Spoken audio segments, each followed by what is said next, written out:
ఏదైతే కార్యక్రమాలు మనం చేయమంటున్నారో అది ఏలూరులో 100% అవ్వాలి. ఏ 1% మిగలకూడదు. అంటే సభ్యులు 20 మంది ఉంటే 20 మంది 100% అన్ని కార్యక్రమాల్లోనే పాల్గొవాలి.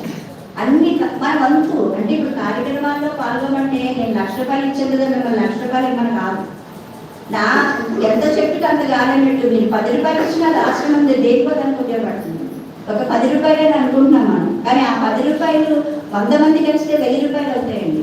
అలా అన్ని కార్యక్రమాల్లోని నా వంతు నేను ఈ రోజు నాకు ఇది వచ్చింది. ఈ రోజు మనం ఈ 31వ తారీఖు జనవరి 31వ తారీఖు మనం స్వామి పుట్టినరోజు కార్యక్రమం చేసుకుంటున్నాం. దీనికి అందరూ ఒక ₹10 ₹20 ఎంత వీలైతే అంటే మీ స్తోమత అంతా, నా స్తోమత ఎంత, ఆ స్తోమత తగ్గట్టే చేయమన్నారు స్వామి కూడా. స్తోమత దాటి చేయకూడదని చెప్పారు. మన ఆర్థిక శాతత్వంలో చెప్పారు స్వామి. దాన్ని దాటి మనం ఏ పని చేయకూడదు. మనం ఉన్న దానిలో లోపత్వం చూపించొద్దు అన్నారు. మనం చేసుకునే విషయంలో లోపత్వం చూపించకూడదు. అలాగని అడుగు ముందుకేసి అనే అవాస్పాలవద్దని చెప్తున్నారు. అన్ని రకాలుగా మనకి స్వామి ఆ శాస్త్రంలో పొందుపరిచి ఇచ్చారండి. మన జీవన విధానం ఎలా ఉండాలి, మనం ఎలా మనలో సాగించాలి, ఏ రకంగా అంటే కొన్ని చాప్టర్స్ వరకు భౌతికమైన జీవన విధానం చెప్పారండి శాస్త్రంలో. ఆ తర్వాత అంతా కూడా ఆధ్యాత్మిక జీవన విధానం గురించి చెప్పారండి.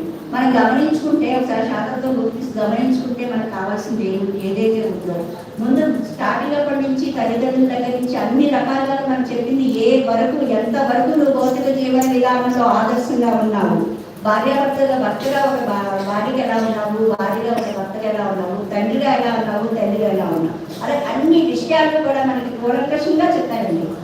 అంత చక్కగా చెప్తూ ఈ తర్వాత ఈ కార్యక్రమం అయిపోయిన తర్వాత నెక్స్ట్ ఏంటి, నెక్స్ట్ నీ జీవితంలోని భాగం ఏంటి అంటే అది శాతత్వంలో చక్కగా వివరించారండి.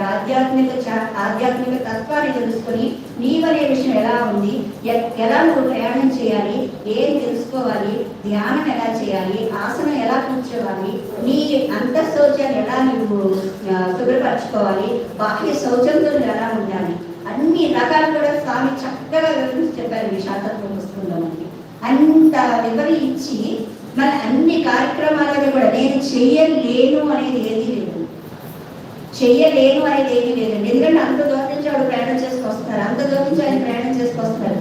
ఎక్కడికి నేను రాలేను కూర్చుంటే ఏమైపోతుంది, ఎవరన్నా ఏమన్నా అంటారా? ఎవరేమన్నా రాలేను అనే భావం మనలో ఎప్పుడైతే వచ్చిందో అది మన భ్రాంతి. మనం ఇంకా ఇంకా ఇంకా ఎక్కడ వచ్చేస్తుంది. ఒక వారం కాదు 10 వారాలు అనుకోవచ్చు. మరి మనం ముందు బయట రావాలంటే ఎంతో ప్రయత్నం చేసిన తర్వాత దాంట్లో బయటకు రావాలి. ఎందుకంటే అది అంత ఆకర్షణీయంగా ఉంటుంది భ్రాంతి. ఆ భ్రాంతిలో తప్పించుకోవాలంటే ఒకటే మార్గం ఏంటంటే మంత్ర సాధన. ఆ మంత్ర సాధన చేసుకుంటూ దాంట్లో మనం బయటకు వచ్చి మన ప్రయాణాన్ని మనం నిర్దేశించుకొని ఆ మార్గంలో మనం ప్రయాణం చేస్తూ ఆ స్వామి యొక్క లక్ష్యాన్ని మనం తెలుసుకుంటూ ఆ రకంగానే ఆ స్వామి ఏం చెప్పారు, ఎలా చెప్పారు అనే పూజ తప్పకుండా పాటించుకుంటూ మనం ముందుకు పెట్టి మనం ఏదైతే మన గమ్యం ఏదైతే ఉందో ఆ గమ్యాన్ని మనకు చేరాలని, ఆ గమ్యాన్ని చేరే స్థాయి, ఆ గమ్యాన్ని చేరే లక్ష్యాన్ని మనకు ఆ స్వామి ప్రసాదించాలని మనస్ఫూర్తిగా కోరుకుంటూ మీ అందరిగా సెలవిస్తున్నాను.